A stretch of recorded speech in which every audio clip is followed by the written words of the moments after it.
Modéliser un deuxième problème en utilisant les suites numériques, plus particulièrement ce qu'on appelle une suite récurrente. Le problème le voici. Il dit que dans un village, il y avait 560 habitants en 2015. Chaque année, la population de cette ville diminue de 15% à cause des décès et des départs. On note également 80 nouvelles personnes dues aux naissances et à l'immigration. On désigne par UN la suite donnant la population du village à l'année 2015 plus N. Calculer U0, U1 et U2. Question 2. Exprimer UN plus 1 en fonction de UN. Nous allons résumer donc notre problème afin de pouvoir répondre facilement aux questions. Donc les données du problème, la population initiale en 2015 était de 560.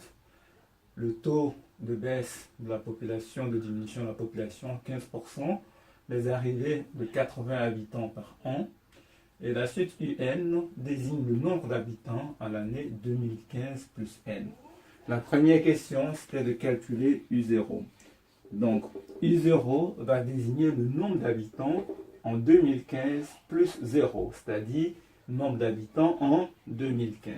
Donc, U0, c'est égal au nombre d'habitants en 2015. Donc U0, c'est finalement la population initiale et donc U0 est égal à 560. Maintenant, U1 sera le nombre d'habitants en 2015 plus 1. Donc U1 sera égal au nombre d'habitants en 2016. Pour calculer U1, nous avons besoin de U0. Donc au départ, on avait 560, donc ça fait 560 moins 15% fois 560. Donc ça, c'est la diminution, plus les arrivées, 80. Donc, si on veut donner l'expression de U1, on dirait que U1, c'est égal à la population initiale, moins les 15% dû au départ et au décès, plus les 80 arrivées. Donc U1 serait égal à 0,85 fois U0 plus 80.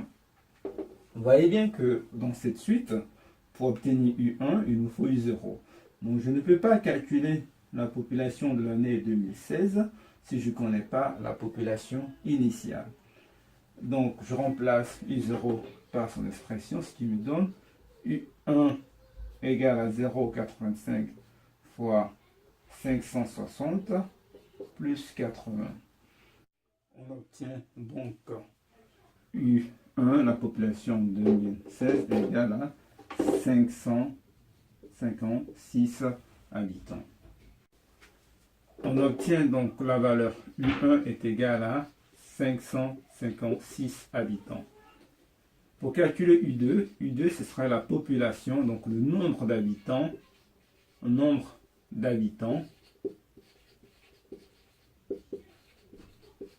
en 2017. Et donc, pour calculer le nombre d'habitants en 2017, il nous faut connaître le nombre d'habitants en 2016, c'est-à-dire U1. Donc, l'expression de U2, ça va être donc nombre d'habitants en 2017, c'est égal au nombre d'habitants en 2016, qui est U1, moins les 15% de départ de U1, plus les 80 arrivés. Donc, on obtient que U2 égale à 0,85 fois U1 plus 80. Pour obtenir U2, je vais remplacer U1 par sa valeur, donc je fais 0,85 fois 556 plus 80, ce qui me donne environ 553 habitants. 553 habitants. Donc voilà la valeur de U2. On rappelle les expressions que nous avons utilisées pour calculer U1 et U2. U1 c'est égal à 0,85 U0 plus 80.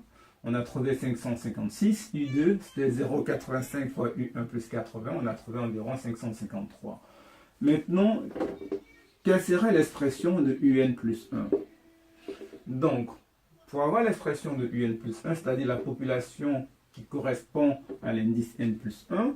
Si on se base sur le même raisonnement que U1, U2, donc ça sera la population de l'année précédente, UN, moins les 15% de départ, 15, plus les 80 arrivés. Donc on trouve une expression similaire à UN et U2, donc on obtient UN plus 1 égale à 0,85 UN plus 80.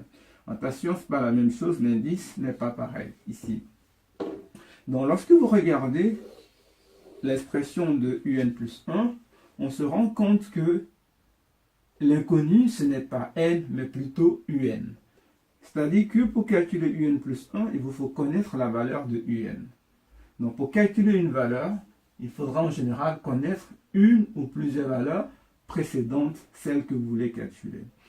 Donc ce type de suite est appelé suite récurrente. Récurrente parce que on revient en arrière pour connaître les autres valeurs avant de pouvoir avancer.